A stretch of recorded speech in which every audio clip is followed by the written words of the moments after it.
pour tes bienfaits, Yahweh. Sois élevé, Seigneur, sois élevé, Papa. Oh, oh.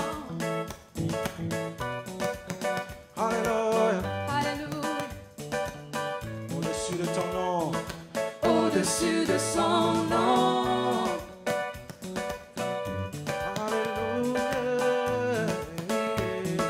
Au-dessus de son nom.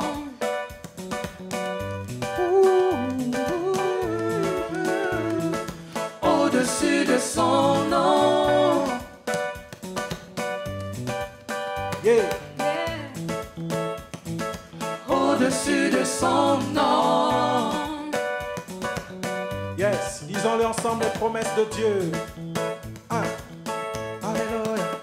Les promesses de Dieu sont intimement liées à l'alliance. Ah. Qu'il a puissamment tissé. Qu'il a puissamment tissé avec ceux qui lui appartiennent. Ceux qui connaissent Dieu. Ceux qui connaissent Dieu sont remplis d'une ferme assurance.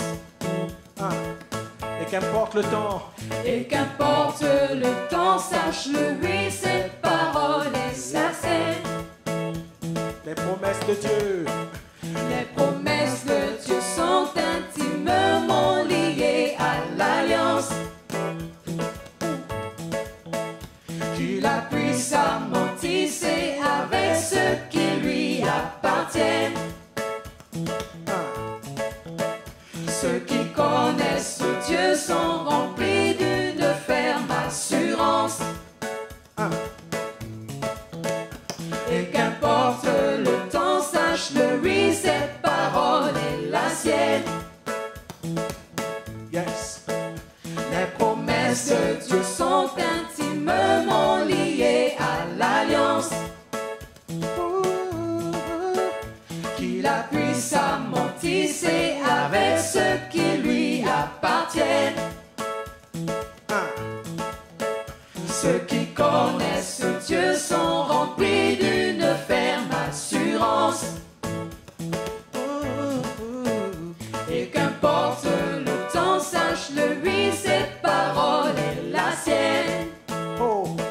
Oh, oh, oh, chante, Dieu a élevé sa parole. Au-dessus de son nom, chante, Dieu a élevé sa parole. Au-dessus de son nom, chante, Dieu a élevé sa parole. Au-dessus de son nom, chante, Dieu a élevé sa parole. Au-dessus de son nom. Oh, oh, oh. Au-dessus de son nom.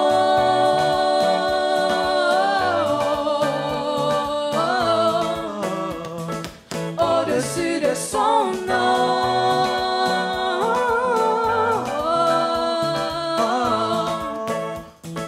Au-dessus de son nom.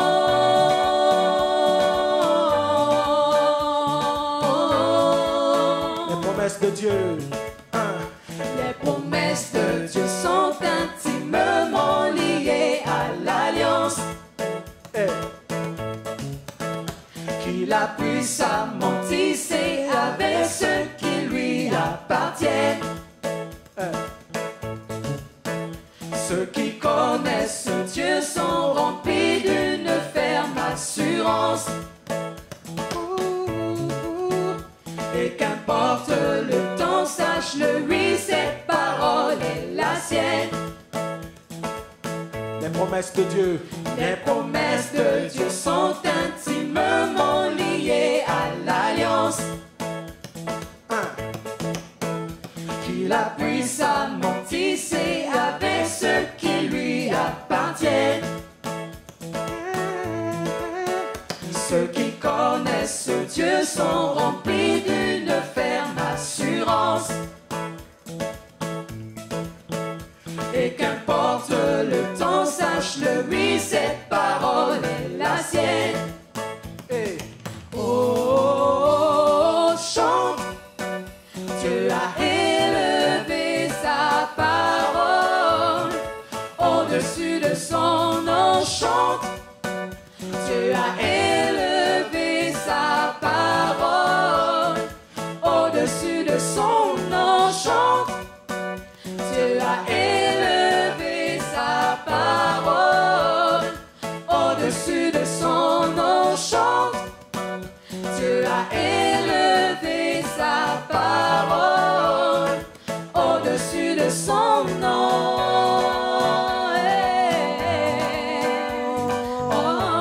Disons-le ensemble. Au-dessus de son nom.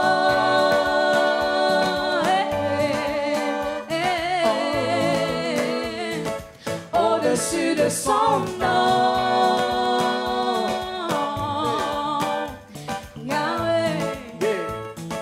Au-dessus de son nom. Alléluia. Nous t'élevons, Papa, au-dessus de son nom. Acclamons Jésus ce matin. Alléluia. Alléluia. Alléluia. Alléluia. Alléluia. Chante. Chante, Dieu a élevé sa parole au-dessus de son nom. Chante, Dieu a élevé sa parole au-dessus de son nom. Chante, Dieu a élevé sa parole au-dessus de son nom. Chante, Dieu a élevé sa parole au-dessus de son nom.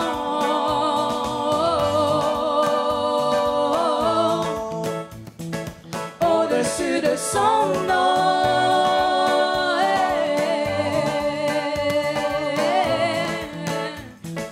Au-dessus de son nom.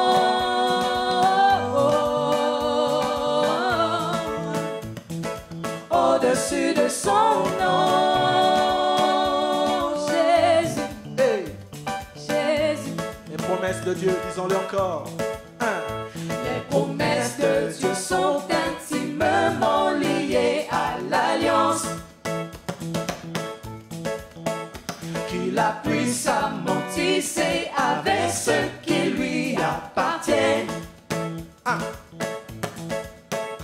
Ceux qui connaissent Dieu sont remplis d'une ferme assurance. Et qu'importe le temps, sache-le, oui, cette parole est la sienne. Les promesses de Dieu sont intimement liées à l'alliance Alléluia. qu'il a puissamment tissée avec ceux qui lui appartiennent.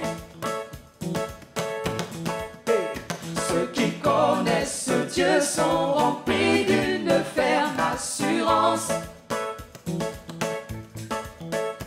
Et qu'importe le temps, sache-le, oui, cette parole est la sienne. Oh, chante, Dieu a élevé sa parole au-dessus de son nom. Chante, Dieu a élevé sa parole au-dessus de son nom. Chante, Dieu a élevé sa parole au-dessus de son nom. Chante, Dieu a élevé sa parole au-dessus de son nom.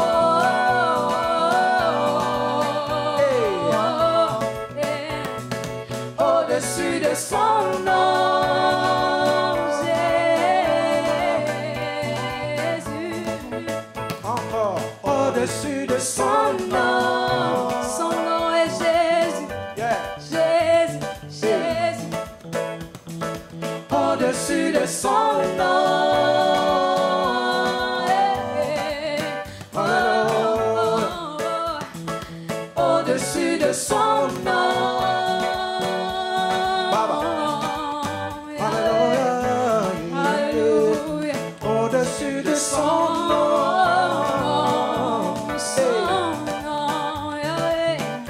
peut l'acclamer ce matin. Hey, hey, hey, hey.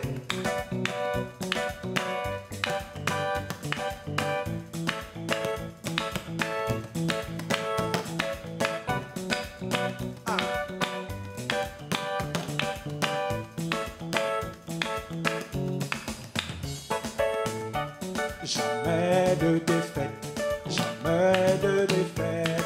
Jésus est mon capitaine, jamais de défaite.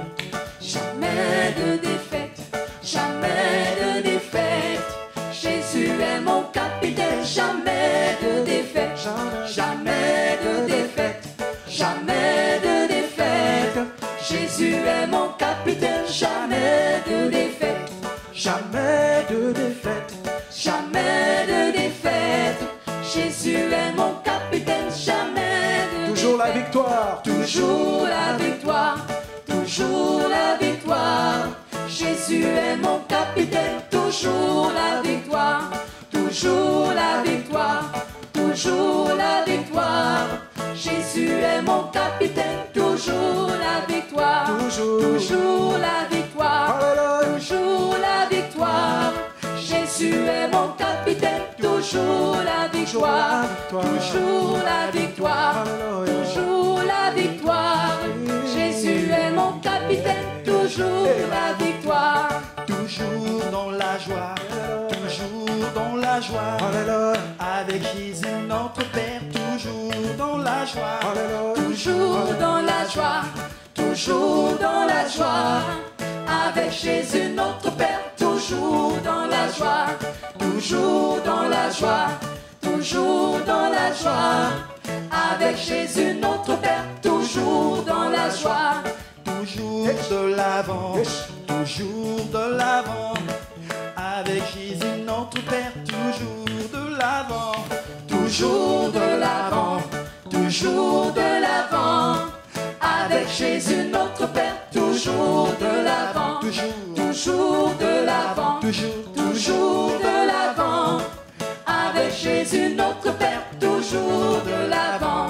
Toujours dans la paix, toujours dans la paix. Alléluia, Avec Alléluia. Jésus notre Père, Alléluia. toujours Alléluia. dans la paix. Toujours dans la paix, toujours dans la paix. Avec Jésus notre Père, toujours dans la paix, toujours dans la paix, toujours dans la paix. Avec Jésus notre Père, toujours dans la paix, toujours dans la paix, toujours dans la paix. Avec Jésus notre Père, toujours dans la paix. Toujours dans la joie, Alléluia. toujours Alléluia. dans la joie. alléluia. Avec Alléluia. Jésus notre Père, Alléluia. toujours Alléluia. dans la joie. Toujours dans la joie, toujours dans la joie. Avec Jésus notre Père, toujours dans la joie, toujours dans la joie, toujours dans la joie. Avec Jésus notre Père, toujours dans la joie. Hey.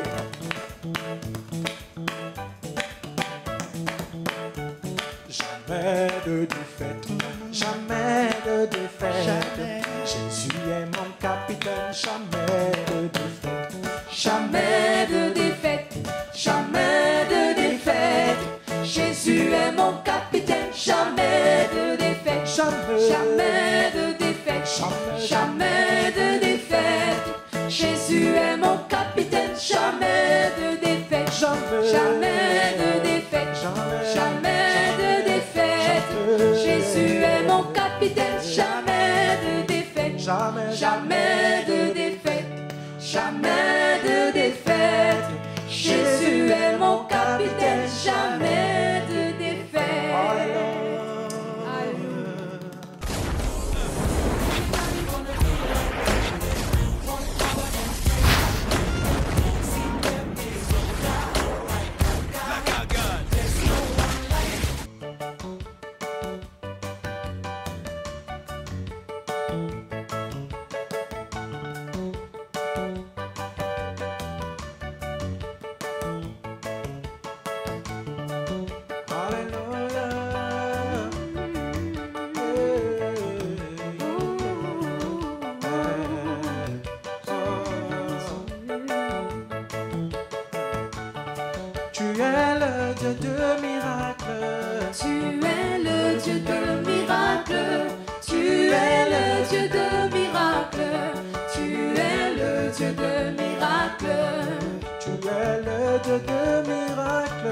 Tu es le Dieu de miracles. Tu es le Dieu de miracles. Tu es le Dieu de miracles. Tu es le Dieu de puissance. Tu es le Dieu de puissance. Tu es le Dieu de puissance. Tu es le Dieu de puissance. Tu es le Dieu de puissance. Tu es le Dieu de puissance. Tu es le Dieu de puissance. Tu es le Dieu de puissance. Dis un mot, ma vie va changer. Alléluia. Dis un mot, ma vie va changer. Dis un mot, ma vie va changer. Dis un mot, ma vie va changer. Dis un mot, je serai guéri. Dis un mot, je serai guéri. Dis un mot, je serai guéri. Dis un mot, je serai guéri. Tu es le Dieu de prodige. Tu es le Dieu de prodige. Tu es le Dieu de prodige. Tu es le Dieu de prodige. Tu es le Dieu de prodige. Tu es le Dieu de prodige. Tu es le Dieu de prodige. Tu es le Dieu de prodige. Tu es puissant, tu es puissant. Tu es puissant, tu es puissant, tu es puissant, tu es puissant, tu es puissant, tu es puissant. Tu es amour, amour. Tu es amour, tu es amour, tu es amour, tu es amour, tu es amour, tu es amour. Tu es Seigneur, tu es Seigneur. Tu es Seigneur, tu es Seigneur, tu es Seigneur, tu es Seigneur, tu es Seigneur, tu es Seigneur. Tu es le Dieu de puissance. Tu es le Dieu de puissance. Tu es le Dieu de puissance. Tu es le Dieu de puissance. Tu es le Dieu de puissance. Tu es le Dieu de puissance. Tu es le Dieu de puissance. Tu es le Dieu de puissance. Tu es le Dieu de Bécanie, papa. Tu es le Dieu de puissance. Tu es le Dieu de puissance. Tu es le Dieu de puissance. C'est toi le Dieu de Francis et Tu Chilo. es le Dieu de puissance. Tu es le Dieu de puissance. Tu es le Dieu de puissance. Tu es le Dieu du Gabon. Tu es le Dieu de puissance. Tu es le Dieu de puissance. Tu es le Dieu de puissance. Malgré cette crise sanitaire, Chilo. Tu es le Dieu de puissance. Tu es le Dieu de puissance. Tu es le Dieu de puissance. Au-dessus du coronavirus, papa. Tu es le Dieu de puissance. Tu es le Dieu de puissance. Tu es le Dieu de puissance. Tu es Seigneur, tu es Seigneur. Tu es Seigneur, tu es Seigneur, tu es Seigneur, tu es Seigneur, tu es Seigneur, tu es Seigneur. Tu es glorieux, tu es glorieux. Tu es glorieux, tu es glorieux, tu es glorieux, tu es glorieux, tu es glorieux, tu es glorieux. Dis un mot, ma vie va changer. Dis un mot, ma vie va changer. Dis un mot, ma vie va changer. Dis un mot, ma vie va changer. Tu es le Dieu qui fait des miracles. Tu es le Dieu qui fait des prodiges. Tu es le Dieu qui transforme les vies. Tu es le Dieu qui transforme les vies. Tu es le Dieu qui transforme. Tu es le Dieu qui transforme. Tu es le Dieu qui transforme. Tu es le Dieu qui transforme. Tu es le Dieu qui transforme. Tu es le Dieu qui transforme. Tu es le Dieu qui transforme. Tu es le Dieu qui transforme. Tu es le Dieu qui restaure. Tu es le Dieu qui restaure. Tu es le Dieu qui restaure. Tu es le Dieu qui restaure.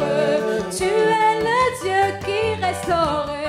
Tu es le Dieu qui restaure. Tu es le Dieu qui restaure. Tu es le Dieu qui restaure. Tu es le Dieu qui soutient. Tu es le Dieu qui soutient. Tu es le Dieu qui soutient. Tu es le Dieu qui soutient. Dis un mot, ma vie va changer. Dis un mot, ma vie va changer. Dis un mot, ma vie va changer. Dis un mot, ma vie va changer. Dis un mot, je serai guéri. Dis un mot, je serai guéri. Dis un mot, je serai guéri. Dis un mot, je serai guéri. Tu es le Dieu qui transforme. Tu es le Dieu qui transforme. Tu es le Dieu qui transforme. Tu es le Dieu qui transforme. Tu es le Dieu qui transforme. Tu es le Dieu qui transforme. Tu es le Dieu qui transforme. Tu es le Dieu qui transforme. Alléluia. Yes.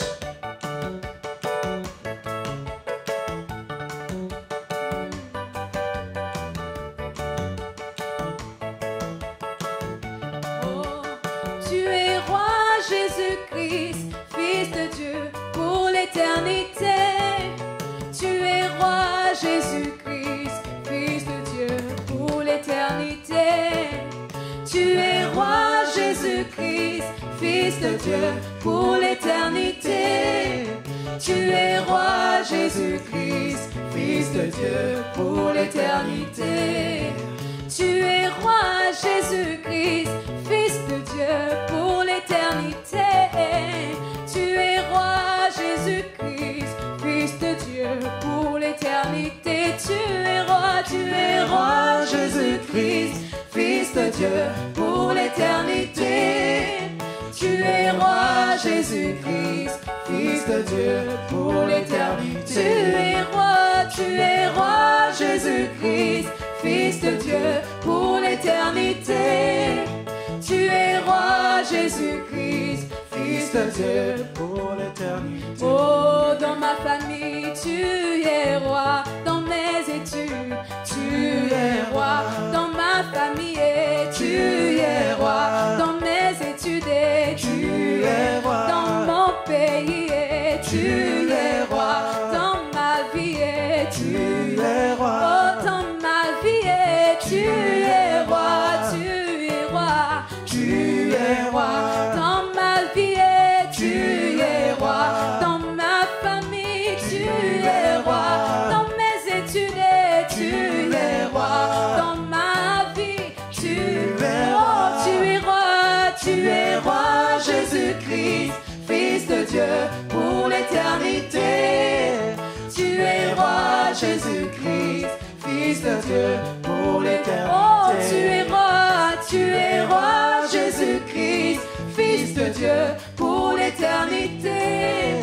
Tu es roi Jésus-Christ, Fils de Dieu pour l'éternité.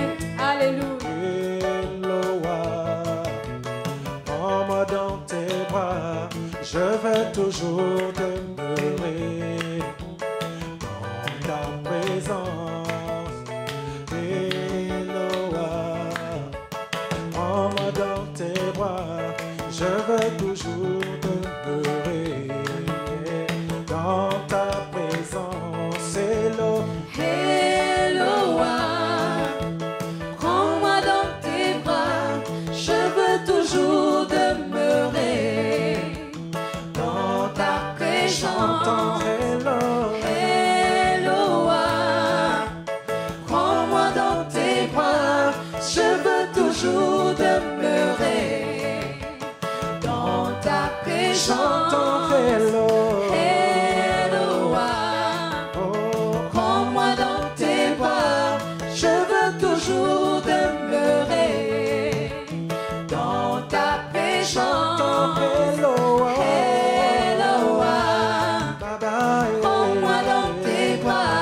je veux toujours demeurer dans ta présence. Tu m'enveloppes dans tes bras d'amour. Donne-moi la force pour louer ton nom. Tu m'enveloppes dans tes bras d'amour. Donne-moi la force de louer ton nom. Tu m'enveloppes de tes bras d'amour. Donne-moi la force de louer ton nom. Tu m'enveloppes dans tes bras d'amour. Donne-moi la force de louer ton nom. Chantons hello. Eloa, prends-moi dans tes bras. Je veux toujours demeurer dans ta présence. Eloa. Eloa, prends-moi dans tes bras. Je veux toujours demeurer. Alléluia. Eloa, prends-moi dans tes bras. Je veux toujours demeurer dans ta présence. Eloa, prends-moi dans tes bras. Je veux toujours demeurer dans ta présence. Tu m'enveloppes dans tes bras d'amour. Donne-moi la force de louer ton nom. Tu m'enveloppes dans tes bras d'amour. Donne-moi la force de louer ton nom. Tu m'enveloppes dans tes bras d'amour. Donne-moi la force de louer ton nom. Tu m'enveloppes dans tes bras d'amour. Donne-moi la force de louer ton nom. Hello. Eloa, prends-moi dans tes bras. Je veux toujours demeurer dans ta présence. Hello. Eloa, prends-moi dans tes bras. Je veux toujours demeurer dans ta présence. Eloa, prends-moi dans tes bras. Je veux toujours demeurer dans ta présence. Eloa, prends-moi dans tes bras. Je veux toujours demeurer dans ta présence. Oh, yeah.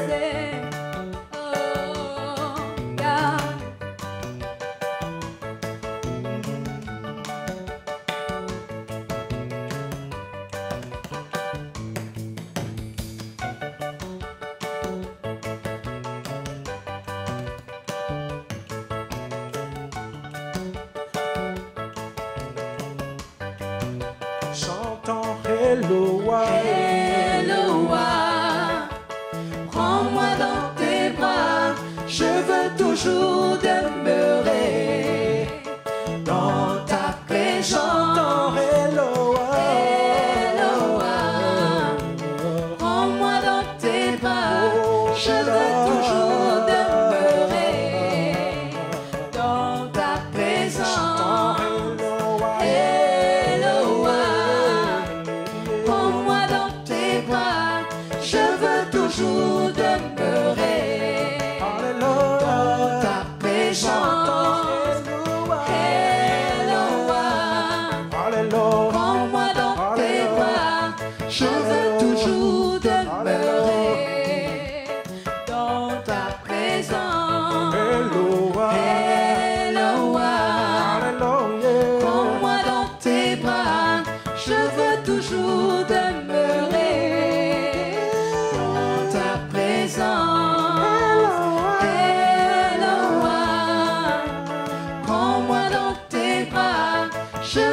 toujours demeurer dans ta présence. Tu m'enveloppes, tes bras d'amour, donne-moi la force de louer ton nom. Tu m'enveloppes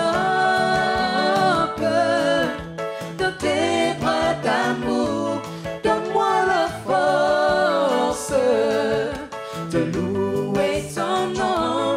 Tu m'enveloppes dans tes bras d'amour, donne-moi la force de louer ton nom. Tu m'enveloppes dans tes bras d'amour, donne-moi la force de louer ton nom. Tu m'enveloppes dans tes bras d'amour, donne-moi la force de louer ton nom. Amen. Que le faible dise, je suis fort. Que le pauvre dise, je suis riche. Et l'aveugle dit, je peux voir. C'est ce que Dieu fait pour moi.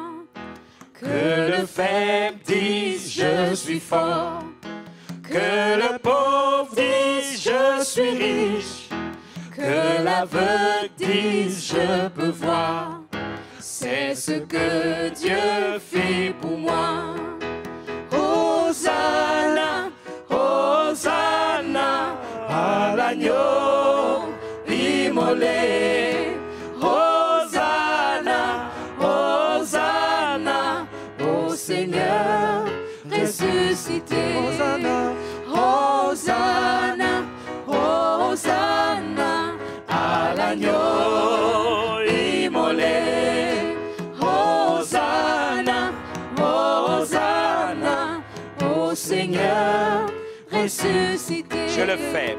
Que le faible dise, je suis fort. Que le pauvre dise, je suis riche. Que l'aveugle dise, je peux voir. C'est ce que Dieu fait pour moi. Que le faible dise, je suis fort. Que le pauvre dise, je suis riche. Que l'aveugle dise, je peux voir. C'est ce que Dieu fait pour moi. Hosanna, Hosanna, à l'agneau immolé. Hosanna, Hosanna, au Seigneur ressuscité. Hosanna, Hosanna, Hosanna, à l'agneau immolé. Hosanna, Hosanna, au Seigneur ressuscité. Thank you, Jesus. Merci, Seigneur, pour ta fidélité. Reçois encore une fois l'honneur, la gloire et la louange qui t'est due. Telle est notre prière en ton nom, Jésus. Amen. Très heureux donc de vous avoir encore une fois aujourd'hui et nous continuons avec cette série d'enseignements sur la parabole du semeur. Nous étions dans l'évangile de Luc au chapitre 8. Nous avons pour votre gouverne commencé au verset 5 et verset 12. On nous parlait, n'est-ce pas, d'un semeur sorti pour semer sa semence. Comme il semait, une partie de la semence tomba le long du chemin. Elle fut foulée aux pieds et les oiseaux du ciel la mangèrent. La Bible dit que ceux qui sont le long du chemin, ce sont ceux qui entendent, puis le diable vient et enlève de leur cœur la parole de peur qu'ils ne croient et soient sauvés. Dans cette première partie, nous avons vu que le semeur sème, mais s'il ne prend pas conscience qu'une semence est en train de tomber le long du chemin, ce semeur n'a pas pris conscience que cette semence était perdue, irrémédiablement perdue. Ce qui est tombé le long du chemin ne peut pas porter du fruit.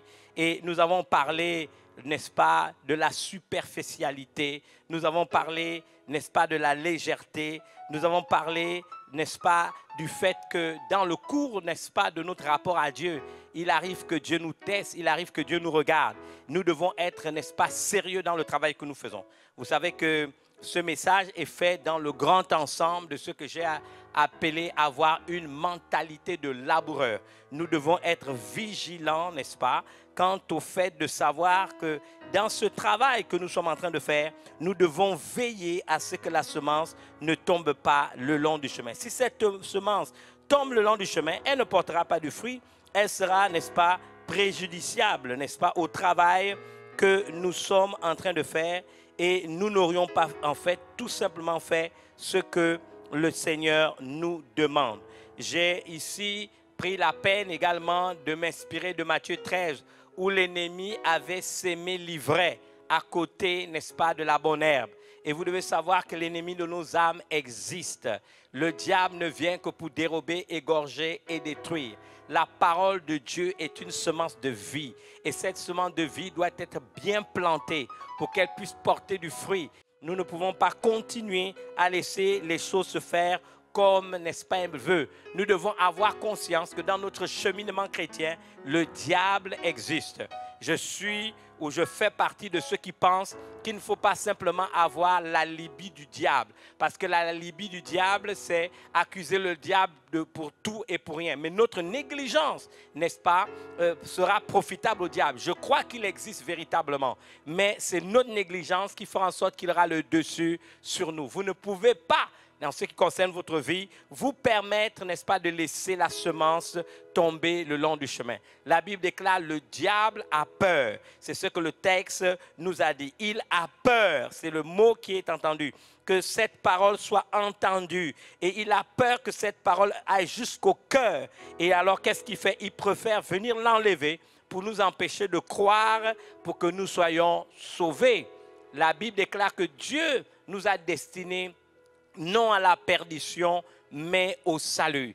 Et en tant que serviteur de Dieu, je parle aux pasteurs, aux ministres du culte, peu importe que vous soyez apôtre, que vous soyez prophète, que vous soyez évangéliste, pasteur, docteur, ministre du culte, quel que soit votre niveau de responsabilité, nous devons faire correctement notre travail. Nous devons vérifier que la semence de la parole de Dieu que nous ensemençons va véritablement dans le cœur.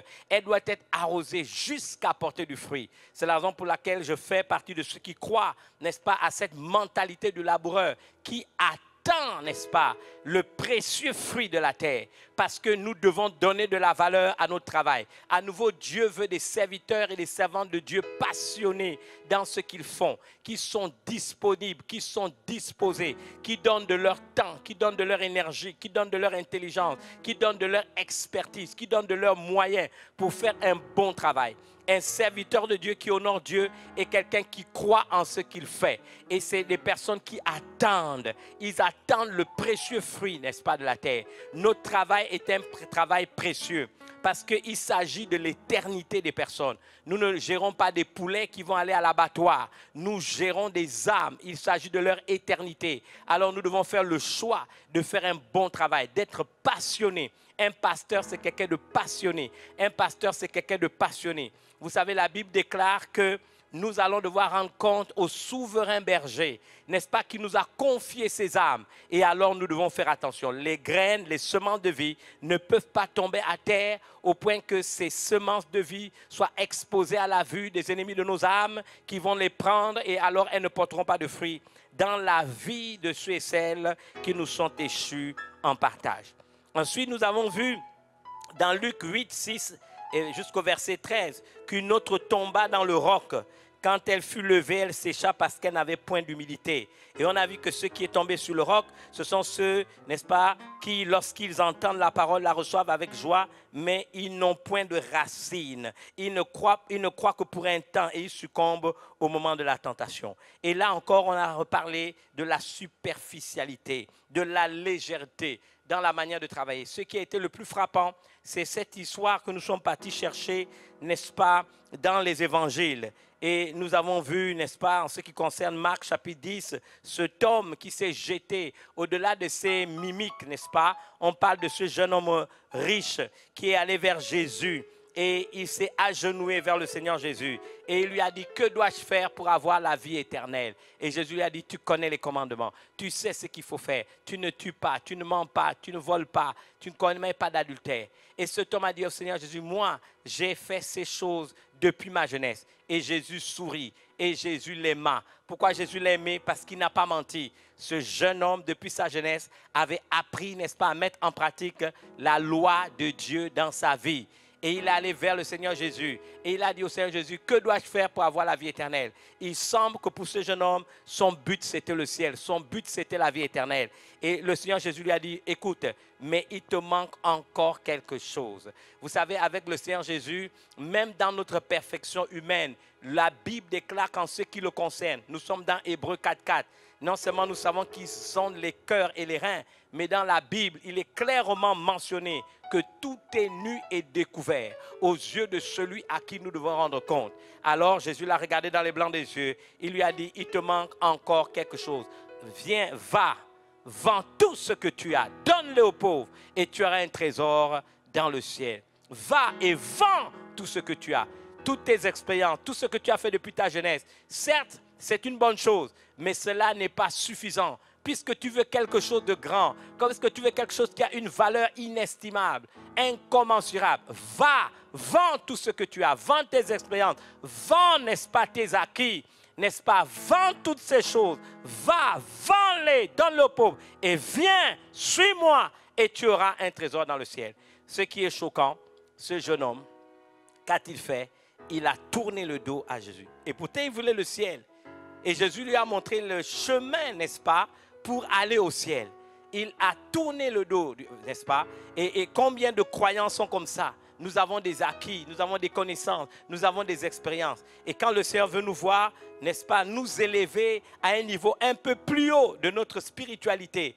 Vous savez, en Dieu, monter en spiritualité, ce n'est pas s'auto-proclamer. Monter en spiritualité, c'est aller en profondeur. Plus on creuse, plus on va en profondeur, plus on s'élève spirituellement. Cet homme, ce jeune homme, a tout simplement refusé. La Bible déclare qu'il avait des grands biens. Vous savez, même des choses qui sont apparemment spirituelles peuvent être transformées en idoles parce que nous donnons plus d'importance à ces choses qu'à être capable de suivre le Seigneur, c'est-à-dire de marcher à sa suite. Oui, quelquefois nous avons des connaissances, nous avons des expériences, nous avons des acquis, mais nous restons des chrétiens nourris, des chrétiens qui gonflons et nous n'avons même pas la présence d'esprit que ce que nous avons comme connaissance, ce que nous avons emmagasiné comme richesse spirituelle, nous devons pouvoir le donner à d'autres, le partager à d'autres. Dans Ésaïe, on nous dit, donne, n'est-ce pas, de ta propre subsistance à celui qui a faim. Dans les années 80, j'aimais entendre les jeunes de ma génération qui faisaient des témoignages.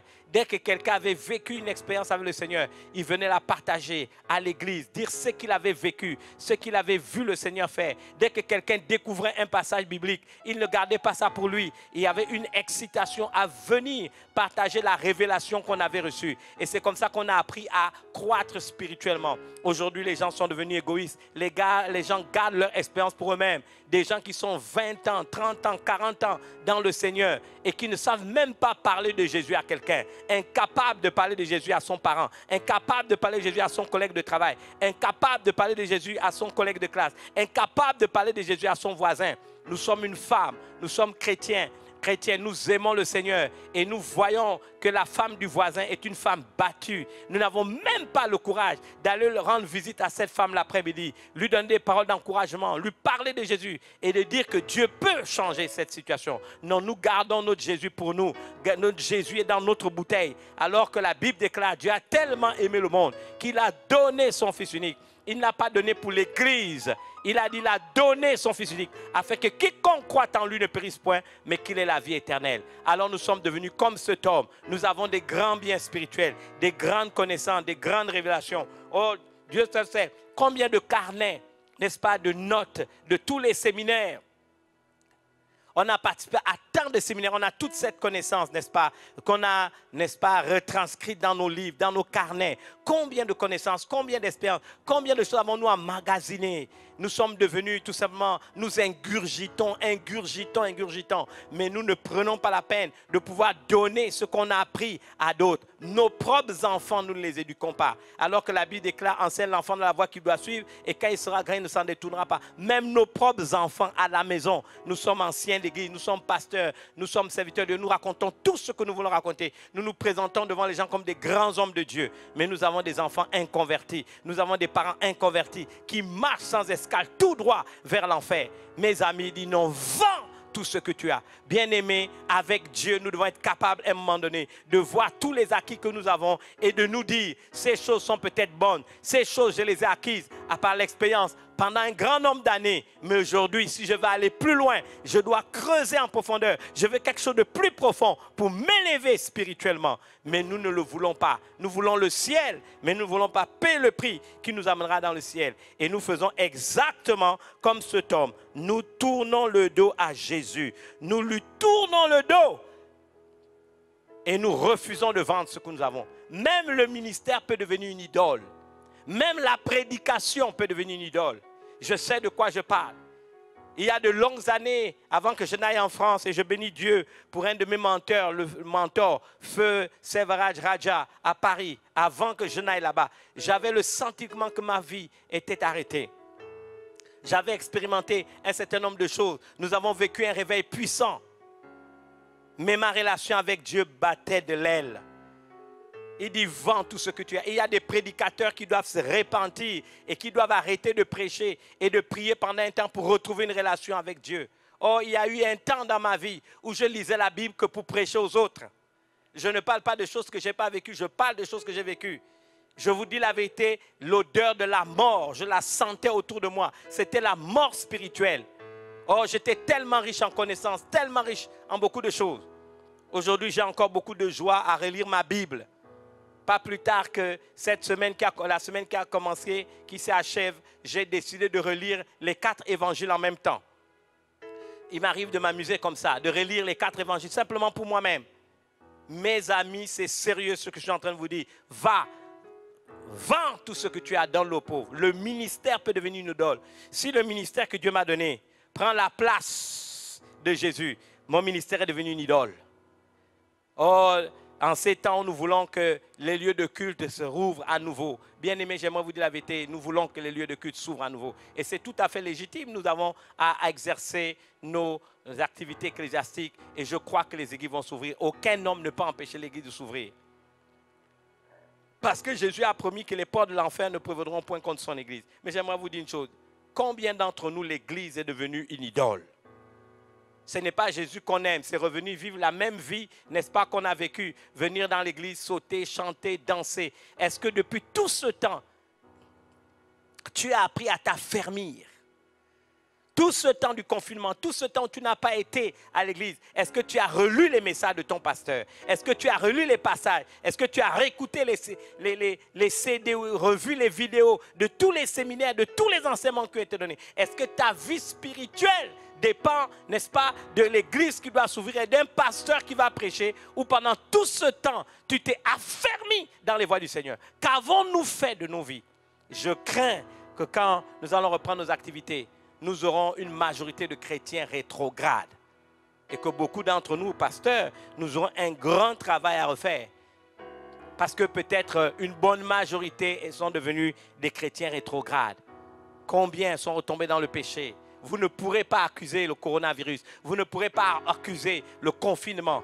Parce que la Bible déclare que celui qui est en moi est plus grand que celui dans le monde. À moins que je l'ai mis dehors. Pendant toute cette période. Nous devons être sérieux. Il dit, va, vends. Peut-être Dieu a permis cela pour que nous vendions tous nos acquis. Et que nous recommencions avec lui à une nouvelle vie. Beaucoup plus passionnée, plus honnête, plus authentique, plus réelle, plus crédible. Va, vends tout ce que tu as. Donne-le aux pauvres, donne-le à ceux qui n'ont rien. Donne-le à ceux qui ont besoin d'entendre l'évangile. Et après il dit, et viens, suis-moi. Qu'il est difficile de le suivre. Mais vous savez qu'il peut arriver que quelqu'un aime plus son ministère que Jésus. Il peut arriver que quelqu'un aime plus la prédication, prêcher aux autres que Jésus. Mes amis, Jésus n'a pas de prix. Il est mort lui-même sur la croix du Calvaire. Il a donné sa vie pour mon salut. Personne n'a la valeur de mon Jésus. Personne ne doit avoir la valeur de Jésus. Nous ne pouvons pas élever des choses au même niveau de celui qui, sur la croix du Calvaire, me concernant, s'est écrié, tout est accompli. Jésus est notre Seigneur. Jésus est notre Sauveur. Quelle que soit la profondeur du mal où nous nous étions trouvés, il a accepté, alors que nous étions encore pécheurs, de mourir pour nous sur la croix du Calvaire. Il est mort sur la croix pour chacun d'entre nous. Quelle que soit la profondeur du mal. La Bible dit alors que nous étions encore pécheurs, Christ est mort pour nous. Il n'a pas attendu que je me convertisse. Qu'est-ce qui peut prendre la place de Jésus? Je ne voudrais pas prendre des choses que nous allons trouver dans le monde séculier. Je parle des choses qui se trouvent dans l'église. Je suis chante et je préfère plus chanter que de connaître Jésus. Je suis musicien, je préfère faire de la musique, mais je ne le connais pas. Je ne connais pas Jésus, mais je veux jouer à l'église. Je ne connais pas Jésus, mais je veux chanter à l'église. Je ne connais pas Jésus, mais je veux chanter. Je ne le connais pas. Je suis un culte, mais je veux être apôtre. Je suis un culte, mais je veux être prophète. Je suis un culte, mais je veux être évangéliste, pasteur ou docteur. Je veux être bishop, mais je suis un culte. Jésus dit dans Matthieu 7, plusieurs m'appelleront Seigneur, Seigneur. C'est un texte qui m'interpelle souvent. Plusieurs diront Jésus, Seigneur, Seigneur, Seigneur, Seigneur. Jésus répond à cette donne. Jésus répond à cela. Il dit à ces gens, je ne vous ai jamais connus. Comment pouvons-nous expliquer cela? Des gens qui l'appellent Seigneur. Et Jésus dit, je ne vous ai jamais connus. Si vous voulez chercher ça dans votre Bible, c'est Matthieu 7, 23. Ce texte m'a toujours interpellé.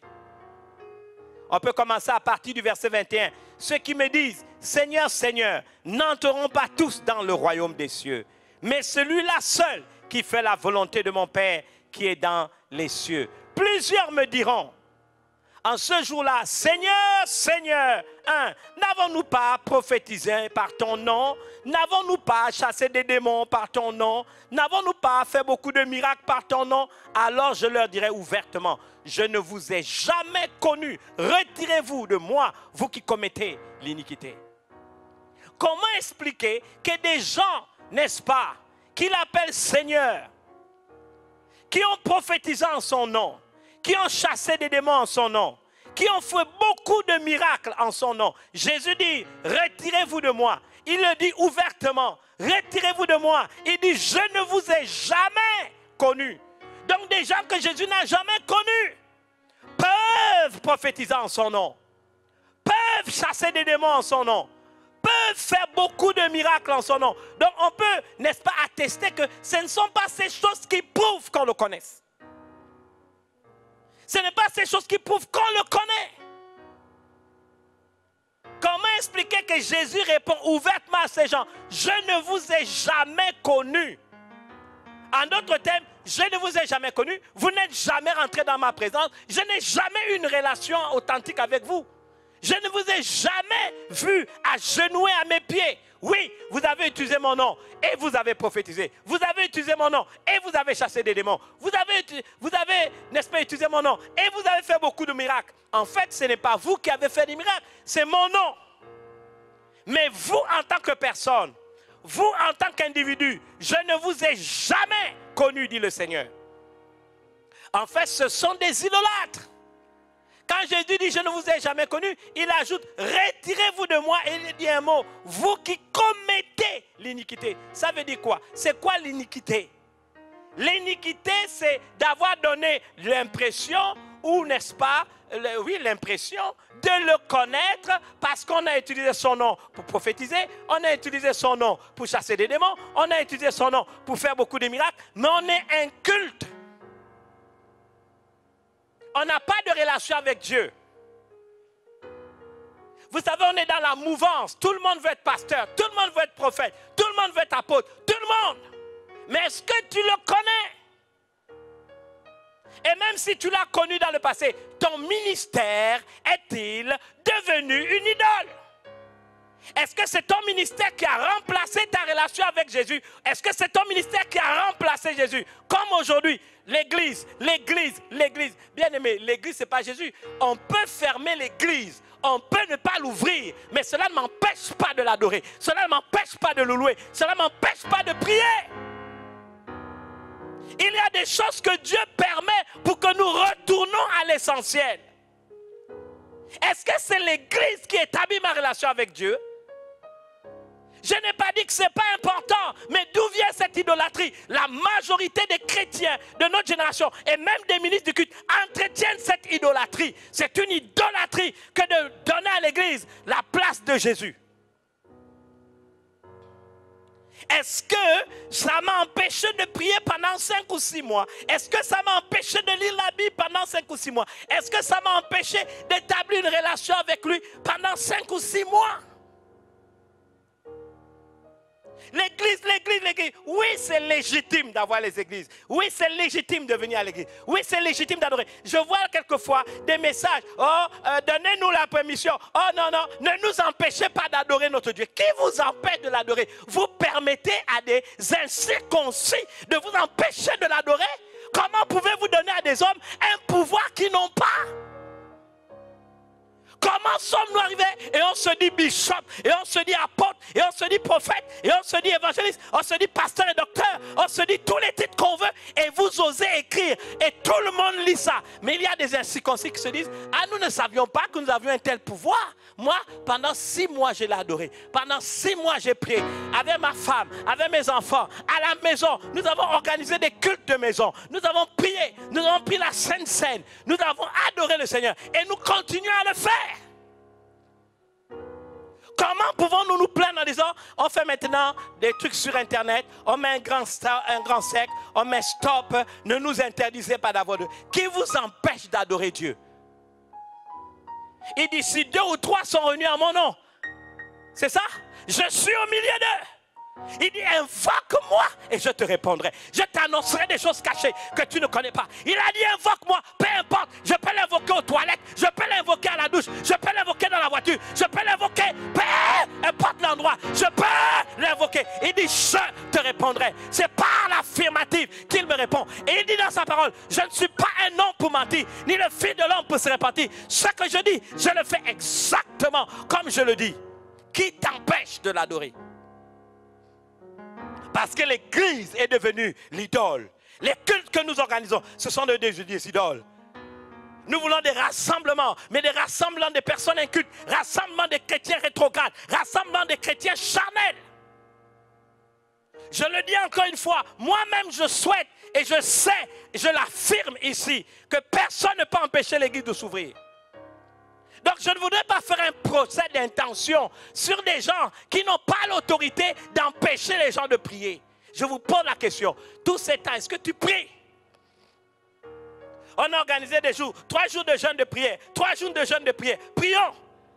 Les mêmes personnes qui demandent de prier, vous regardez dans les plateformes, des gens qui sont censés prier, c'est la semaine même ou les jours même où on dit de prier, ils se plaignent, ils murmurent, ils pleurent, ils critiquent et ils donnent des pouvoirs à des gens qui n'ont pas ce pouvoir. Qui t'empêche d'adorer Dieu? Moi, je peux l'adorer dans ma chambre, je peux l'adorer dans ma maison, je peux l'adorer dans mon bureau, je peux l'adorer dans ma voiture, je peux l'adorer dans ma cour. Il n'y a aucun endroit où on puisse m'empêcher d'adorer Dieu. Qui t'empêche de l'adorer? Qui t'empêche de prier? Qui vous a dit que c'est seulement à l'église? Des églises qui peut-être vont ressembler à des synagogues de Satan. Qui vous empêche d'adorer? Je l'adore partout. Aucun homme ne peut m'empêcher de l'adorer. Il n'existe pas un président de la République au monde qui peut empêcher quelqu'un d'adorer Dieu. Il n'existe pas un premier ministre au monde qui peut empêcher quelqu'un d'adorer Dieu. Il n'existe pas un parlement au monde qui peut empêcher quelqu'un d'adorer Dieu. Il n'existe pas un ministre sur cette terre qui peut empêcher un homme d'adorer Dieu. Ce pouvoir, Dieu ne l'a donné à personne. Donc ne faisons pas des procès possèdes intention, est-ce que tu pries? Est-ce que tu le connais? Ou est-ce que c'est ton ministère qui est devenu une idole? Comment avons-nous pu arriver à un niveau où nous faisons des bêtises de cette nature? Où nous écrivons aux yeux du monde entier, oh, laissez-nous adorer Dieu. Qui t'empêche de l'adorer? En Égypte, pour prendre l'exemple, ils étaient dans la servitude, pataugeant dans la boue, fouettés à chaque minute. Mes amis, même la nuit, ils travaillaient. Donc eux, ils avaient des raisons pour dire, nous voulons aller adorer à la montagne. Parce que là où ils étaient, il n'y avait pas d'heure pour adorer. Ils étaient dans la corvée, ils étaient dans la servitude. Est-ce que c'est ton cas? Dans une génération où les gens passent leur temps, c'est quand même choquant. Quand je me réveille le matin, chaque matin, de lundi à vendredi, il y a plus de combien de personnes qui reçoivent mes méditations matinales? Je suis surpris quand j'ouvre mon téléphone le matin pour envoyer les méditations matinales, de découvrir que des gens m'ont envoyé des messages à 0h, à 1h, à 2h, à 3h, à 4h, à 5h, à 6h. Je me demande, ils dorment quand? Des chrétiens, des pasteurs, des ministres du culte, des anciens. Vous dormez à quelle heure? Vous ouvrez votre téléphone, vous voyez seulement des gens envoyer des messages à 0h. La même personne envoyée à 0h10, à 0h10, à 15, à 20, à 30, à 1h, à 2h, à 2h05, à 2h10, à 2h15, à 2h20, jusqu'à 6h. Vous posez la question, tu pries à quelle heure? Tu ouvres ta Bible à quelle heure? Tu parles avec Dieu à quelle heure? Chrétien, bien-aimé, le problème n'est pas, écoutez, la Bible est claire, Jésus dit que c'est de l'hypocrisie que de regarder la paille qui est dans l'œil de l'autre. Et dans une version biblique, on dit, au lieu de regarder le tronc d'arbre qui est dans ton œil. Laissez les païens tranquilles si vous estimez qu'ils sont païens. Mais nous, en tant que chrétiens, quand nous rentrons en nous-mêmes, sommes-nous sérieux? Je suis encore à la deuxième partie. Vends tout ce que tu as, donne-les aux pauvres, puis viens, suis-moi, et tu rentres dans l'oseille. Jésus, bien-aimé, j'aimerais vous dire, son cœur saigne. Parce que si c'est aujourd'hui que l'église devait être enlevée, je vous dis la vérité, c'est la majorité des croyants qui resteraient sur terre avec leur leader. Nous ne sommes pas honnêtes. Nous ne sommes pas sincères. Nous n'aimons pas Dieu. Nous aimons notre ministère. Nous aimons l'église. Nous aimons nos titres. Nous aimons. Mais Jésus, nous ne l'aimons pas. Il a dit, plusieurs viendront et diront, Seigneur, Seigneur, n'avons-nous pas prophétisé? Il n'y a pas un temps comme ceci où tout le monde prophétise. N'avons-nous pas chassé beaucoup de démons? N'avons-nous pas, n'est-ce pas, fait beaucoup de miracles? Jésus a dit, je ne vous ai jamais connu. En d'autres termes, vous n'êtes jamais venu dans un rapport de prière avec moi. Vous n'êtes jamais venu dans ma présence. Vous ne m'avez jamais parlé, je ne vous ai jamais parlé. En fait, vous ne me connaissez pas et je ne vous connais pas. Je ne vous ai jamais vu, mais vous avez utilisé mon nom. En d'autres termes, même si vous l'avez fait, c'est la puissance qu'il y a dans mon nom qui a permis que cela se fasse. Ce n'est pas vous, mais vous, je vous connais. Il dit, retirez-vous de vous, vous qui commettez l'iniquité. C'est quoi l'iniquité? C'est faire croire qu'on le connaît en travaillant avec son nom, mais on ne le connaît pas. Est-ce que tu as déjà vu Jésus? Est-ce que tu as senti sa présence? Est-ce que tu rentres dans sa présence? Aujourd'hui, c'est les titres. C'est les postures, c'est les revendications. Mais il n'y a plus le service. De même Jésus qui nous enseigne que le plus grand parmi vous sera le serviteur. On ne sert pas, on se sert. On veut sa place. Qui se met en peine de brebis? Est-ce que Francis Michel Badinga, pendant que tu es en train de parler, permettez-moi de me parler à moi-même, quand toi, Francis Michel Badinga, tu veux la réouverture des cultes, la réouverture des cultes, c'est pour te présenter devant ses fidèles comme une star ou parce que tu te mets en peine des âmes qui sont dans ton église? C'est la question qu'on doit se poser. Est-ce que je vais seulement ouvrir pour qu'à nouveau je sois sur l'estrade, on va me voir prêcher, je suis la star, le grand prédicateur, tout le monde va m'aimer? Est-ce que c'est ce qui me motive ou c'est dit non? Des âmes qu'on ne doit pas perdre. Bien aimé, qu'est-ce qui nous motive? Alors Jésus a dit à cet homme, non, va, vends tout ce que tu as et suis-moi. Bien aimé, pour le suivre, hein, il y a des choses qu'il faut laisser. Je racontais, et peut-être dans un de mes messages, vous m'avez déjà entendu le dire, je partageais avec la révérende qui est ma partenaire pour la vie, mon épouse, la mère de mes enfants, ma partenaire pour la vie. Et puis je lui dis, tu sais, je sens dans mon esprit que bientôt, je suis convaincu, je vous le dis encore aujourd'hui, bientôt je ne passerai pas tout mon temps à prêcher à l'église. J'ai même la crainte de Dieu quand je dis que ça commence à ne plus m'intéresser, de prêcher aux chrétiens. Peut-être on me verra une fois par mois, une fois tous les 2 mois. On a assez de jeunes qui sont capables de prêcher à l'église. Ce que je vous dis, c'est la vérité. Parce que si je veux m'élever spirituellement, je dois creuser plus profondément.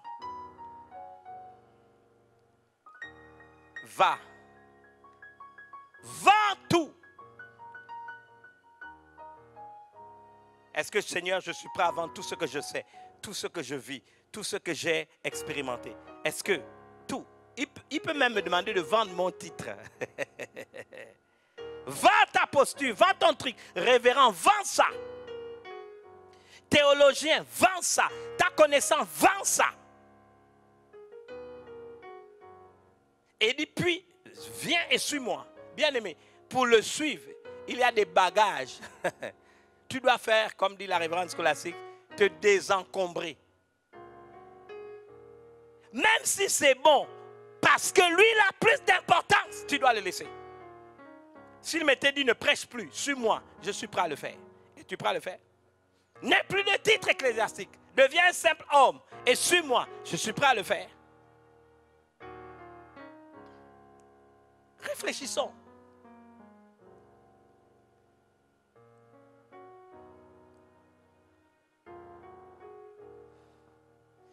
On chante ce chant en gamme demi. La voix du Seigneur m'appelle. Prends ta croix et viens, suis-moi. Je réponds, Sauveur fidèle, me voici, je suis à toi. Jusqu'au bout, je veux te suivre.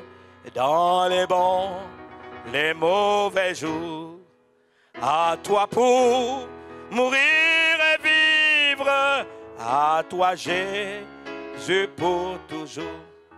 Mais le chemin du calvaire est étroit et périlleux. C'est un chemin solitaire et difficile et ténébreux. Jusqu'au bout, je veux te suivre dans les bons, les mauvais jours. À toi pour mourir et vivre, à toi Jésus pour toujours. Il faut quitter ce qu'on aime, savoir être mal jugé. Endurer l'injure même du monde, être mépris. Jusqu'au bout, je veux te suivre dans les bons, les mauvais jours. À toi pour mourir et vivre, à toi Jésus pour toujours. Oui, perdre sa propre vie, consentir à n'être rien, n'avoir qu'une seule envie, aimer Jésus le seul bien. Jusqu'au bout, je veux te suivre dans les bons, les mauvais jours. À toi pour mourir et vivre, à toi Jésus pour oui, perdre sa propre vie. Oui, perdre, dites-le, sa propre vie, consentir à n'être rien, n'avoir qu'une seule envie, aimer Jésus le seul. c'est bien. Jusqu'au bout, Jusqu'au bout, je veux te suivre dans les bons, les mauvais jours. À toi pour mourir et vivre. À toi Jésus pour toujours. Mais le chemin du calvaire est étroit et périlleux. C'est un chemin solitaire, oui, difficile et ténébreux. Jusqu'au bout, Jusqu'au bout, Jesus. je veux te suivre dans les bons, les mauvais jours. À toi pour mourir et vivre. À toi Jésus pour toujours. Jésus donne grâce et gloire pour le suivre pas à pas. Avec lui, joie et victoire, paix et bonheur ici-bas. Jusqu'au bout, je veux te suivre dans les bons, les mauvais jours. À toi pour mourir et vivre. À toi Jésus pour toujours. Jusqu'au bout, je veux te suivre dans les bons, les mauvais jours. À toi pour mourir et vivre. À toi Jésus pour toujours. Jusqu'au bout, je veux te suivre dans les bons, les mauvais jours. À toi pour mourir et vivre. À toi Jésus pour toujours. Une autre partie tomba sur le roc. Quand elle fut levée, elle sécha parce qu'elle n'avait point d'humidité. Elle n'avait point d'humidité. Pourquoi elle n'a pas d'humidité? Parce qu'elle n'a pas été semée profondément dans le sol. Bien aimé, la superficialité, c'est un temps révolu. Si tu n'apprends pas à être profond, sincère, intègre, honnête dans ton rapport à Dieu, tu feras partie de ceux qui crieront Seigneur, Seigneur. Et Jésus te dira, je ne t'ai jamais connu. Retire-toi de moi, toi qui commets l'iniquité. Vous savez, je devais passer à un autre passage de notre méditation en parlant des graines ou des semences qui sont tombées au milieu des épines. Mais le Saint-Esprit m'a orienté autrement.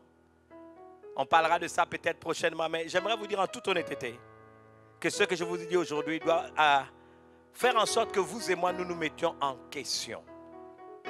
Quelles sont véritablement les motivations de notre cœur? Quelles sont véritablement nos motivations? Mes motivations en tant qu'homme de Dieu, en tant que femme de Dieu. Qu'est-ce qui m'anime?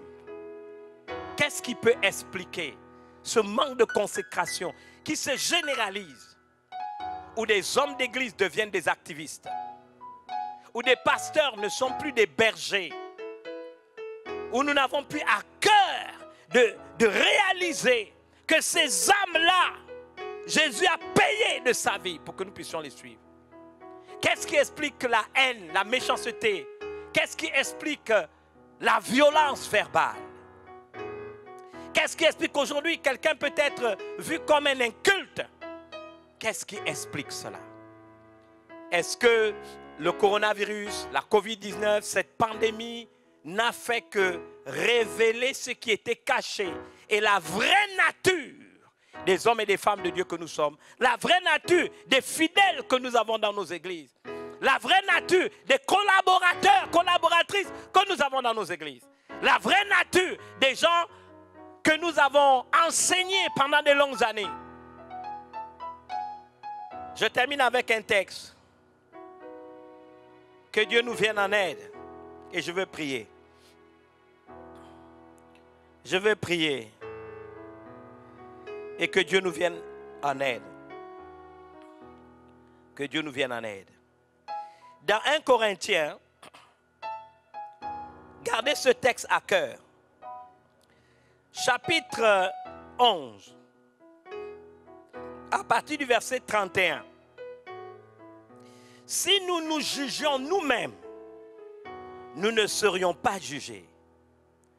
Mais quand nous sommes jugés, nous sommes châtiés par le Seigneur afin que nous ne soyons pas condamnés avec le monde. Mais quand nous sommes jugés, ici le mot juger a la valeur lorsque nous sommes éprouvés, lorsque nous sommes testés, lorsque nous sommes sous-pesés, lorsque nous sommes pesés. La Bible dit nous sommes châtiés. Châtier ici c'est corriger, réorienter, redresser par le Seigneur. Dans quel but? Afin que nous ne soyons pas condamnés avec le monde. Dieu permet des crises.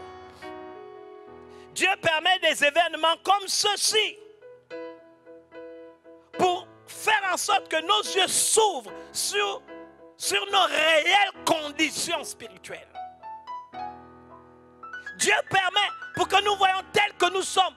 Nous nous voyons tels que nous sommes réellement. Et cela doit susciter chez nous des réajustements, des retournements de situation, de la repentance. Nous sommes évalués, nous sommes testés comme ce jeune homme. Dieu nous évalue. Il dit quand nous sommes évalués, c'est ça le mot juger. Nous sommes corrigés, redressés, orientés par le Seigneur lui-même, afin que nous ne soyons pas condamnés avec le monde, parce que la crise c'est pour le monde. C'est le monde qui va être jugé. Mais Dieu aime ses enfants. Alors il permet des seules circonstances. 6 mois sans aller à l'église. Mais pour que tu puisses t'évaluer, ce pauvre pasteur qui t'a enseigné pendant des années et tu te foutais des enseignements qu'il te donnait. Dieu dit voilà, va te nourrir avec toute la connaissance que tu as déjà. Apprends avec ce que tu as. C'est aujourd'hui que vous et moi nous devons rentrer en nous-mêmes. Il n'y a pas un plan du diable où on va empêcher les gens de prier. Tout ça, c'est des histoires. Rentre en toi-même et demande au Seigneur où j'en suis véritablement. Dans ma foi, dans ma religion. Je te pose une question. Est-ce que tu connais Jésus? Es-tu simplement un religieux qui venait tous les dimanches à l'église, qui suivait le mouvement de foule, mais est-ce que tu le connais personnellement? Francis Michel Baniga, toi en tant que prédicateur qui parle aux autres, est-ce que tu le connais ou fais-tu partie de la liste des gens à qui il a dit retire-toi de moi, toi qui connais l'équité? Est-ce que Francis Michel Baniga, tu t'es déjà retrouvé à genoux devant lui, en train de prier, de lui parler, de sentir sa présence? La question est là. Tout le reste, c'est du folklore. Remettons-nous en cause. Les églises rouvriront, c'est sûr. Mais bien aimé, l'église peut s'ouvrir. Mais cela n'empêchera pas que tu aies un enfer si tu n'es pas converti. Et si tu ne changes pas. L'église sera ouverte. Vous n'avez pas vu que les églises s'ouvrent et puis quand il y a des morts, on amène le corps même à l'église. Est-ce que ça change son statut? Non, nous devons être sauvés. Nous devons nous assurer, on dit l'assurance de notre salut. Nous devons l'avoir. C'est des temps, certes fâcheux, certes difficiles, faites des preuves. Mais l'épreuve a toujours son terme. Mais pendant cette période de temps, qu'est-ce qu'on fait? On s'évalue. On rentre entre... C'est quoi que c'est dans la Bible qui est écrit? Examinez-vous vous-même pour voir si vous êtes encore dans la foi. C'est le temps de vous examiner vous-même. Que Dieu nous vienne en aide. Peut-être, je termine avec... Tu te dis, révérend, pendant tout ce temps, je suis devenu un chrétien rétrograde. Révérend, j'ai écouté votre message, mais en toute honnêteté, j'ai un titre ecclésiastique, j'ai une position dans mon église, mais en toute honnêteté, j'ai découvert pendant cette crise, pendant ces moments difficiles, que je ne connais pas Jésus. Je ne me souviens même pas, au-delà du fait qu'on m'a établi pasteur, évêque, tous les titres que j'ai, ancien, diacre, chantre, intercesseur, renommé, prophète, tout ce que vous pouvez ajouter, mais je ne me souviens pas le jour où je me suis véritablement converti. Oh, je suis simplement quelqu'un qui a suivi le mouvement et j'ai évolué comme ça. Mais il n'y a pas un jour où j'étais reçu, Jésus. Bon, moi j'étais reçu, mais ma vie chrétienne bat de l'aile. Je ne lis plus la Bible. Je ne prie pas. Je n'ai pas une relation avec toi. Je ne sens plus ta présence. Je passe par un temps de sécheresse spirituelle. C'est ta journée. C'est ton jour. Je suis pasteur, mais je crois honnêtement que je dois me repentir. Je pense que Dieu m'a testé, m'a évalué. J'ai été trouvé léger. Mais je veux à nouveau être engagé en toute vérité, honnêteté à son service. Il est capable, ce matin, de tendre ta main sur toi. Il n'aurait pas donné ce message s'il n'y a pas des centaines de personnes. Peu importe le lieu où vous êtes peut-être au Gabon, mais c'est égal à l'étranger. Je pense à tous nos frères et sœurs de Bangui qui nous regardent. Je pense à ceux qui nous appellent de France, du Maroc, ceux qui nous appellent d'Éthiopie, de Suisse, du Canada. Je pense à vous. Ceux qui sont au Congo, au Cameroun, en RDC, à Sao Tomé et Principe. Je pense à vous. Ceux qui sont au Tchad,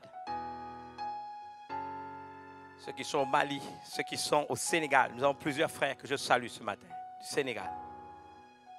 Ceux qui sont à l'intérieur du Gabon, peu importe le coin où vous vous trouvez. Ceux qui sont en Guinée équatoriale, ils sont si nombreux, avec les 37 églises implantées que nous avons en Guinée, dans ce merveilleux pays. Guinée équatoriale. C'est cellules de prière en Guinée-Conakry également. Ceux qui sont en Tunisie, ceux qui sont aux États-Unis,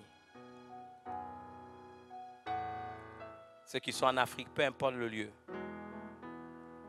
là où tu es, au son de ma voix, c'est le temps de te remettre en cause et de dire, Seigneur, j'ai besoin de faire le point et de me réconcilier avec toi.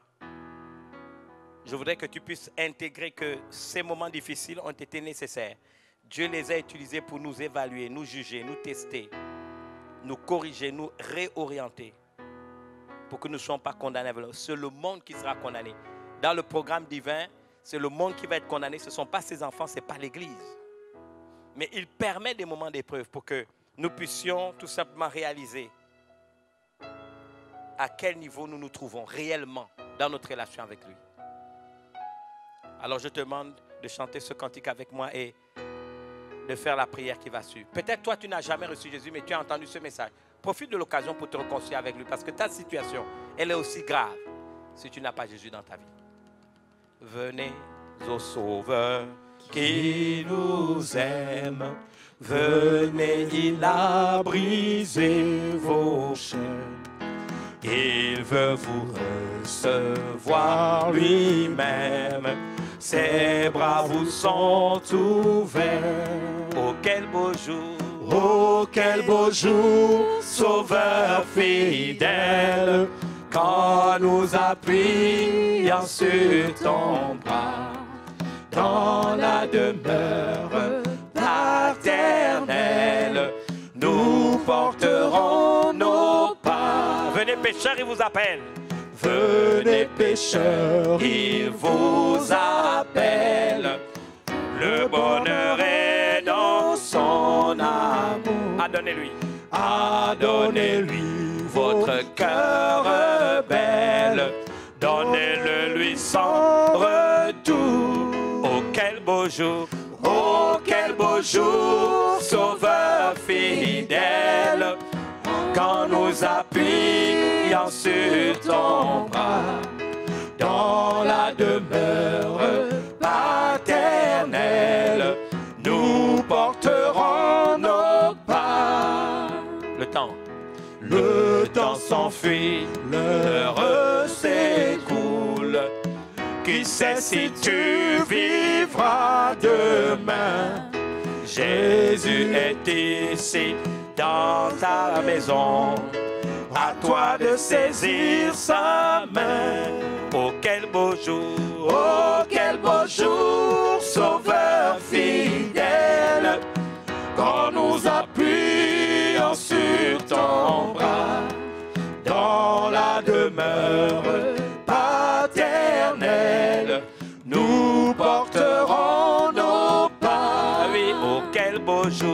Oh, quel beau jour, Sauveur fidèle, quand nous appuyons sur ton bras, dans la demeure paternelle, nous porterons nos pas. Thank you, Jesus. Tu te dis, je veux recevoir Jésus-Christ comme mon Seigneur et Sauveur personnel. Je sais que je n'ai jamais fait cette expérience et je sais que je suis perdu, je sais que je ne le connais pas. Et s'il m'arrivait quelque chose, je ne connais même pas ma destination finale dans l'éternité. Alors de manière réfléchie, de manière pensée, sans contrainte, je voudrais véritablement recevoir Jésus-Christ. Je sens que j'ai besoin de lui. Je ne voudrais pas être condamné avec le monde. Je voudrais recevoir Jésus-Christ dans ma vie. Fais simplement cette prière. Et si tu crois en ce que tu vas dire, tu le dis avec passion, tu le dis avec ton cœur. Ce n'est pas à moi que tu vas t'adresser, c'est à Jésus. Il est là, là où tu es chez toi. Peu importe que tu sois dans ta voiture, dans ta maison, au salon, peut-être à la véranda, peut-être en plein lieu de travail. Là où tu es, je te garantis, si tu fais cette prière avec foi, il entendra cette prière. Il, par son esprit, viendra te posséder, t'habiter. Tu ressentiras sa présence, une bonne paix dans ton cœur. Et ta vie ne sera plus jamais la même. Tu pourras ensuite nous contacter. Tu verras des numéros de téléphone. Ce sont les numéros de téléphone de nos assistants de direction. Ils pourront non seulement répondre et trouver un rendez-vous avec nous. Peu importe, même si vous êtes à l'étranger.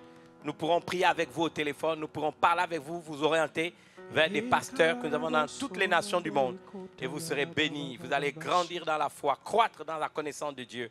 Et être à même, vous aussi, d'être en bénédiction à votre propre famille, à vous-même et à tous ceux qui auront la grâce de vous connaître. Faites cette prière avec moi. Dites simplement, Seigneur Jésus, je te demande pardon. Je te demande pardon. J'ai mené ma vie de manière insouciante, sans me préoccuper de mon éternité.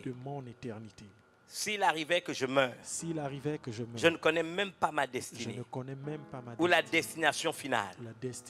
Mais aujourd'hui, par ton esprit, j'ai été convaincu de péché, pleinement convaincu, avec une certitude profonde que sans toi, je suis perdu. Alors j'ai fait le choix de te recevoir maintenant, aujourd'hui, dimanche 6 septembre 2020, comme mon Seigneur et mon Sauveur personnel. Quelle que soit la profondeur du mal où je me trouve, je crois que tu es mort sur la croix, que ton sang a coulé pour me laver de tout péché. Et aujourd'hui, tu peux me recevoir comme ton enfant pour que je change de vie et que je naisse en nouveauté de vie.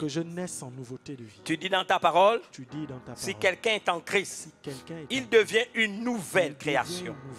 Les choses anciennes de sa vie sont passées et toutes choses deviennent nouvelles. C'est à cela que j'aspire en t'invitant dans ma vie. Tu deviens donc mon sauveur, mais aussi mon Seigneur, mon maître. Je m'ouvre à ta parole, à ta connaissance, à toutes les actions de ton esprit dans ma vie, pour que je ne sois plus jamais la même personne. Je retiendrai cette date du dimanche 6 et je témoigne ici avec ma bouche que je crois de tout mon cœur que tu es le Seigneur Jésus, que tu es ressuscité des morts et que tu m'as sauvé. Alors que je me donne à toi par la foi, je me laisse posséder par ton esprit qui amène la paix, l'harmonie, la sécurité, la joie et la paix dont j'ai besoin. Seigneur, merci pour l'opportunité que tu me donnes de croître dans ta parole. Seigneur, je prendrai ces numéros de téléphone, je prendrai contact pour qu'on puisse me suivre et me permettre de continuer à grandir. Je te remercie, Jésus. Et je crois maintenant que tes anges ont pris mon nom, l'ont écrit dans le livre de vie et que désormais, je vais progresser et vivre parce que je suis en toute sécurité dans le creux de ta main où je suis appelé à réussir en ton nom Jésus. Amen. Je voudrais bénir tous ceux qui ont reçu Jésus ce matin. Là où vous êtes, encore une fois j'insiste, vous prenez nos noms, il y a des numéros de téléphone, vous appelez. Nous serons même honorés de vous répondre et vous envoyer un livre pour votre édification et votre vie ne sera plus jamais la même. Alors faites-le, alors que nous aurons un deuxième appel. Tous ceux qui m'ont entendu, que vous soyez chrétien depuis 40 ans, 30 ans, 50 ans, 60 ans, 20 ans, 10 ans, 1 an, 5 ans, peu importe. Que vous soyez ministre du culte, vous soyez pasteur, vous soyez apôtre, prophète, évangéliste, pasteur, docteur, bishop, peu importe le titre. Mais ce message vous a interpellé.